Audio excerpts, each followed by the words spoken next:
This past weekend, President Trump attended the G7 meeting in Canada. He left early to attend the summit with Kim Jong-un, and it was clear that leaders and members of the G7 were not happy. The G7 has a long history. The group at one time had Russia as part of it and was called the G8. However, Russia was kicked out of the group after it annexed the Crimea and then supported the pro-Russians in Ukraine. Russia was disinvited in 2014. President Trump said this week that Russia should be part of the G7. Whether you like it or not, and it may not be politically correct, but we have a world to run, Trump said. And in the G7, which used to be the G8, they threw Russia out. They should let Russia come back in because we should have Russia at the negotiating table. He may be right about Russia, but why not China? Before he left for the summit in Canada, Trump said to reporters that he had been Russia's worst nightmare, but argued the country should be part of the economic talks. With that being said, Russia should be in this meeting, he said. Why are we having a meeting without Russia being in the meeting? The G7 is a group of countries that have the leaders meeting once a year.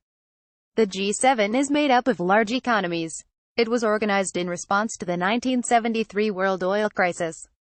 Russia formally joined in 1998. In 2017, the world's four largest economies were the United States, China, Japan and Germany.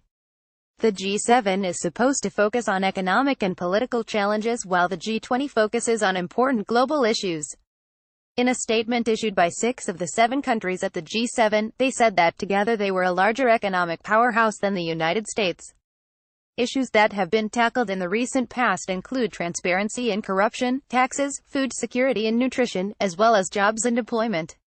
According to press reports, the G7 countries represent 62% of the global net wealth, $280 trillion. It is interesting to note the papers are filled with a new documentary about Mr. Rogers and his "Won't You Be My Neighbor" theme. Mr. Rogers was an ordained minister, and reports are he chose the neighbor theme based on the teachings of Jesus.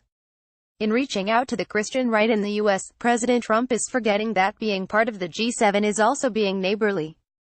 Putting tariffs on steel and aluminum is not the neighborly thing to do. Some of the press has dubbed it G6+1. The point of the G7 is to try and fix the world's problems. That is why it was begun by the United States way back when. The EU, which was also invited to the meeting, might have a big trade surplus with the United States, but it is made up of many neighboring countries. It is not a single trading partner with America. Donald Trump's style is to go it alone. In our small world, which has been made smaller with the internet and cell phones, we can't afford to go it alone. The world had too many challenges, and one of them is climate change.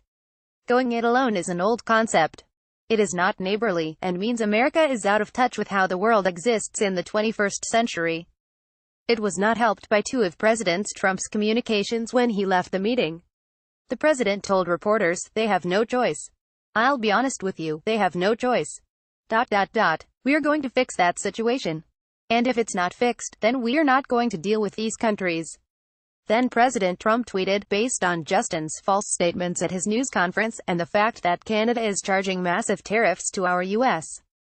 farmers, workers and companies, I have instructed our U.S. reps not to endorse the communique as we look at tariffs on automobiles flooding the U.S. market. This tweet is not how to get along with our neighbors and is not going to win America any friends, which is what the G7 is about. We can't go it alone. Mr. Rogers taught us that when we were growing up.